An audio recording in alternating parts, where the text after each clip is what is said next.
میں صرف ایک نہ چاہوں گا کہ وہ جو آیت سر آپ نے کوٹ کی نا آغاز میں، تو میری بڑی پسندیدہ آیت ہے قرآن کی، وہ جھاگ والی، اور وہ جو ہے سر، میں صرف سر چاہوں گا اس کو تھوڑا سا مزید آپ اس نقطے کو واضح کر دیجیے، کیونکہ میرا ایمان ہے اس بات پہ کہ قرآن اللہ کے کلام سے اچھی مثال نہیں کہیں مل سکتی. ایک تو بذات خود کلام میں سب سے بہترین کلام، پھر اس کلام میں اگر کسی چیز کی تشبیہ کی بھی سلیکشن کی جا رہی ہے تو اس کی بھی ملٹی لیئرز ہیں، یعنی اس کا ایک معنی نہیں ہے.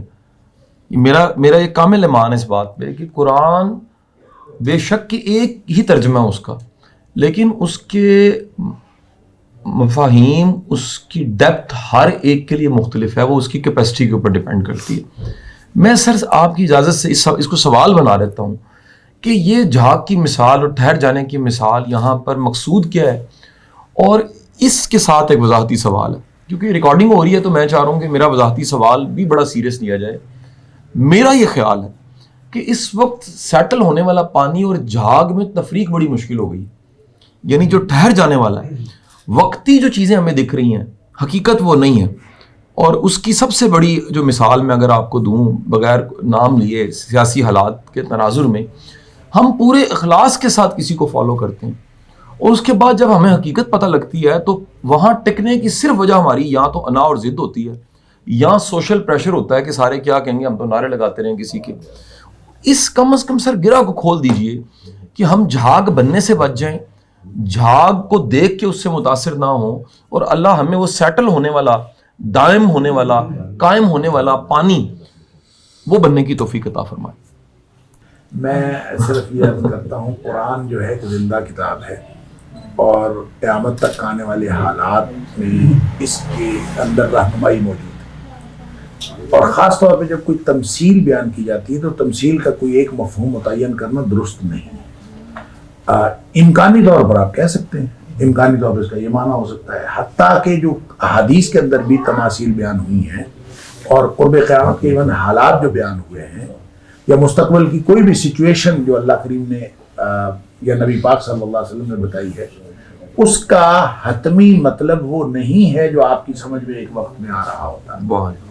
اس کے کئی مفاہیم ہو سکتے ہیں اس موقع کی مناسبت سے، جس موقع پر آپ زندہ ہیں اور آپ قرآن دیکھ رہے ہیں یا نبی پاک صلی اللہ علیہ وسلم کا فرمان دیکھ رہے ہیں، اس موقع پر وہ مفہوم جو آپ کے ذہن میں آ رہا ہے وہ درست ہو سکتا ہے، لیکن اس کا یہ مطلب نہیں ہوتا کہ اس کا کوئی اور معنی درست نہیں ہے. بیک وقت اس کے اندر کئی مفاہیم ہو سکتے ہیں. لہٰذا یہ جو پانی اور جھاگ کی مثال قرآن نے عطا فرمائی ہے، اس کے اندر صرف یہ نہیں ہے کہ آپ نفع رسانی کے حوالے سے اس کو دیکھیں.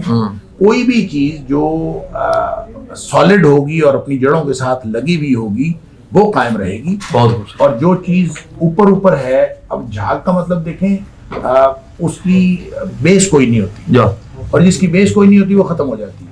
لہذا اس کو آپ علم کے اوپر جب آپ علمیات کو ڈسکس کریں گے تو ایپسٹیمولوجی کے اندر اس کا مفہوم اور ہوگا، اور اس کو آپ سوشیولوجی میں ڈسکس کریں گے تو اس کا مفہوم اور ہوگا. سیاست میں چلا جاتا ہے، سیاست میں بالکل آپ سیاست آپ معاشرے سے الگ کیسے کر سکتے ہیں. اصل میں سیاست جو ہے نا، ہم نے سیاست فیروز اللغات سے سمجھی ہے، جس میں یہ لکھا ہوا ہے کہ سیاست کا معنی ہے مکر و فریب. سیاست نبی کریم صلی اللہ حدیث میں یہ لفظ استعمال ہوا ہے، اور نبی کریم صلی اللہ علیہ وسلم نے فرمایا کہ جو بنی اسرائیل کے انبیاء تھے وہ سیاست کرتے تھے.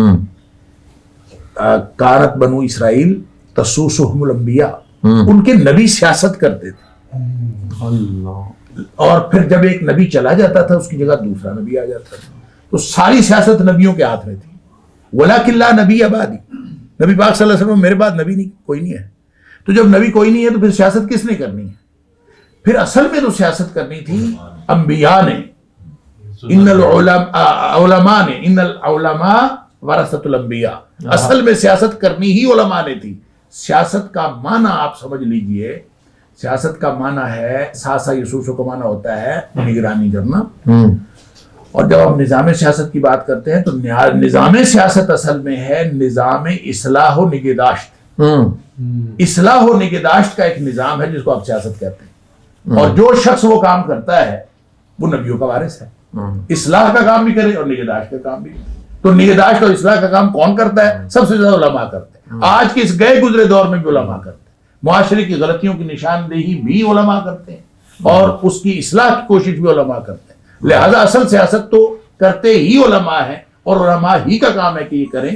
اقبال نے تو بیچارے نے اتنی سی بات کہی کہ جدا ہو دین سیاست سے تو رہ جاتی ہے چنگیزی.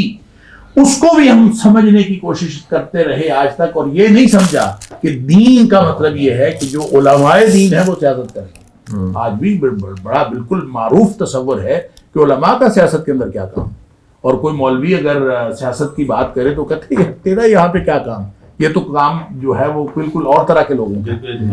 کیونکہ سیاست کا، لہٰذا آپ نے جو بات پانی اور اس کی مثال دی اس کے اوپر بالکل سیاست کے اوپر بھی اس کا اطلاق ہوتا ہے. ہر وہ چیز جو نفع بخش ہے اور پھر اپنی جڑوں سے جڑی ہوئی ہے. جب آپ، جیسے میں نے علمیات کی بات کی، تو جڑوں سے جڑا ہوا علم وہ ہے جو جس کی اتصال سند نبی کریم صلی اللہ علیہ وسلم تک جاتی. اگر وہ نہیں جاتی تو وہ علم تو فضا میں ہے، ہوا میں ہے، وہ آپ کہیں سے بھی لے لیں گے، ادھر سے لے لیں گے، ادھر سے لے لیں گے. اس لیے یہ ایک بڑی خوبصورت لمبی بحث ہے، لیکن آپ نے جو سوال اٹھایا وہ سوال ہمارے پورے نظام زندگی کو واضح کر سکتا ہے اگر ہم اس کو صرف ایک مثال کو لے لیں. کیا بات. اور اس میں پھر میں نے عرض کیا کہ علمیات بھی آ جاتی ہے، سوشیولوجی بھی آ جاتی ہے، اس کے اندر آپ کا پورا طرز عمل انفرادی اور اجتماعی طرز عمل آ جاتا ہے. اور قرب قیامت یہی تو نبی کریم صلی اللہ علیہ وسلم نے فرمایا جو مسئلہ ہوگا وہ یہی ہوگا. ایک حدیث میں عرض کر کے بات ختم کرتا ہوں. بات تو لمبی ہے اور مولویوں کو بات کرنے کا موقع مل جائے تو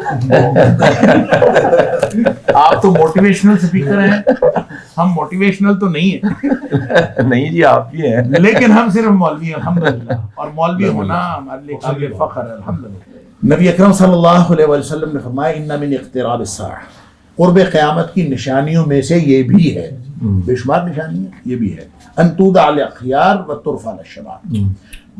جو بہترین لوگ ہوں گے، اخیار بہترین لوگ، وہ نیچے کر دیے جائیں گے اور بدترین لوگ اوپر آ جائیں گے. اللہ. اب یہ جو بدترین اور بہترین کی بات ہے، ایک اور حدیث میں بھی نبی کریم صلی اللہ علیہ وسلم اس کی ڈیفینیشن فرمائی ہے. جہاں آپ نے وعول اور تحوت فرمایا، وہاں آپ نے فرمایا وعول ختم ہو جائیں گے اور تحوت چھا جائیں گے. تو صحابی پوچھتا ہے یہ وعول کیا ہوتا ہے، تحوت کیا ہوتا ہے؟ یہاں تو آپ نے اخیار اور اشرار کہا نا، اور شر اور خیر تو ظاہر ہے، اور اخیار وہ ہوتے ہیں جو بہترین لوگ ہوتے ہیں، اشرار ہوتے ہیں بدترین لوگ. وہاں آپ نے وعول اور تحوت فرمایا. صحابی پوچھتا ہے کہ کیا ہوتے ہیں وعول اور تحوت، کون ختم ہو جائیں گے، کون اوپر آ جائیں گے، کون چھا جائیں گے؟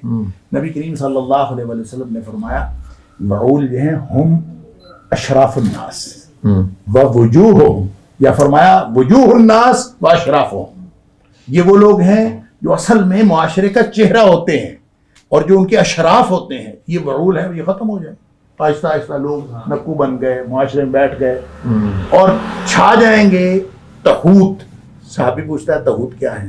نبی کریم صلی اللہ علیہ وسلم اس کی ڈیفینیشن فرمائی الذین کانوا تحت اقدام الناس. یہ وہ لوگ ہیں جن کو لوگوں کے قدموں کے نیچے ہونا چاہیے تھا. کانوا تحت اقدام الناس، لوگوں کے نیچے ہونا چاہیے. ولا یعلم بہم، ان کو تو کوئی جانتا نہیں تھا. اور لیکن صورتحال یہ ہے کہ وہ راتوں رات ویڈیو وائرل ہوتی ہے. یہ میں تشریح کر رہا ہوں، اس کی آڈیو آ جاتی ہے، ویڈیو ہوتی ہے یا آڈیو ہوتی ہے. وہ کہتا ہے اس نے ڈانس اچھا کیا ہے، ساری رات ایک ہی رات میں پوری دنیا میں وائرل ہو جاتا ہے یہ بندہ. وہ کوئی لابا اٹھتا ہے، کوئی پاوا اٹھتا ہے، اور پوری دنیا میں ایک دن میں مشہور ہو جاتا ہے. یہ جو لوگوں کے قدموں کے نیچے ہونے چاہیے تھے، جن کی کوئی حیثیت نہیں ہے، یہ لوگ اوپر آ جاتے ہیں. تو یہاں اس حدیث کو میں مکمل کر لوں کہ نبی کریم صلی اللہ علیہ وسلم نے فرمایا کہ وَيُفْتَحَ الْقَوْلُ وَيُخْزَنَ الْعَمَلُ. باتیں بہت ہوں گی، بات کھل جائے گی اور عمل سکڑ جائے گا. اللہ. تقریریں جتنی مرضی کروا لو، ہم ساری موٹیویشنل اسپیکر ہیں، جس سے مرضی جتنی مرضی تقریر کروا لو، بالکل صحیح. اور عمل کوئی نہیں. اب یہ جو یفتح القول کو تو آپ یوں دیکھیں کہ ہر بندہ جو ہے یوٹیوب چینل بنا کے منتیں کر رہا ہوتا ہے کہ میرا چینل سبسکرائب کرو، میں نے کہنا ہے آپ مجھے سنو. یعنی نبی کریم صلی اللہ علیہ وسلم کی جو بات ہے یفتح القول ہو گئی، اس کی وضاحت یہ ہے کہ ہر بندہ کہتا ہے مجھے سنو. ہر بندے نے چینل بنایا، ہر وہ مجھے سنو، بس عمل کرو نہ کرو مجھے بس سنو. وَيُخْزَنَ الْأَمْرُ، اور عمل سکڑ جائے گا. پھر آپ نے فرمایا اب دیکھیں جب ایسے حالات ہوں تو نظام تعلیم جو میں بات کر رہا تھا وہ جو پانی اور جھاگ کی جو مثال ہے جو لوگوں کو قوموں کو ڈائریکشن اور ڈائمنشن دیتا ہے نا وہ ہوتا ہے نظام تعلیم. تو آپ نے فرمایا وَتُقْرَأُ فِي الْقَوْمِ الْمُثَنَّاتِ، اس دور میں جو پڑھایا جا رہا ہوگا وہ المثنات ہوگی. وَلَيْسَ فِيهِمْ أَحَدٌ يُنْكِرُهَا، ایک بھی بندہ نہیں ہوگا جو اٹھ کے یہی کہہ دے کہ یہ کیا کر رہے ہو. صحابی پوچھتا ہے مثنات کیا ہے، کیا پڑھا جا رہا ہوگا؟ آپ نے فرمایا التی کتبت سوا کتاب اللہ، ہر وہ چیز مثنات ہے جو اللہ کی کتاب اور وحی الہی کے مقاصد کے علاوہ پڑھی جا رہی. لہذا ہم نے اس دور میں اور کچھ بھی نہیں کیا. اب قاسم شاہ صاحب ہم نے صرف یہ کیا ہے کہ اپنے علوم سے خدا کو مائنس کر دیا. ہم نے اور کچھ بھی نہیں کیا. یہی میتھمیٹکس پڑھنا تھا، یہی فزکس پڑھنی تھی، یہی کیمسٹری پڑھنی تھی، لیکن اس کو ہم نے تصور الہ کے ساتھ پڑھنا تھا. ہم نے اس خدا کا تصور اس میں سے مائنس کر کے وہی ساری چیز پڑھ رہے ہیں. یہ مثنات بن گئی، یہ ہم پڑھ رہے ہیں. لہٰذا اس کے ساتھ وہ جو جڑیں تھیں نا مضبوط وہ ختم ہو گئی ہیں، اس کے ساتھ کنیکشن ختم ہو گیا. کنیکشن ہوتا تو آج ہماری حالت اور ہوتی. کنیکشن نہیں ہے تو پھر طاغوت چھا جائیں گے، وحول جو ہے وہ ختم ہو جائیں گے، برے لوگ اوپر آ جائیں گے، بدترین لوگ جو ہیں برے لوگ اوپر آ جائیں گے، بہترین لوگ جو ہیں نیچے چلے جائیں گے. یہ وہ حالات ہیں جو اللہ کے رسول صلی اللہ علیہ وسلم تذکرہ فرمایا. تو کہنے کی بات یہ ہے کہ جھاگ اور پانی کی مثال کو آپ جب فٹ کریں گے تو آپ کو اپنی پوری زندگی اس میں نظر. واہ واہ، بہت سبحان اللہ.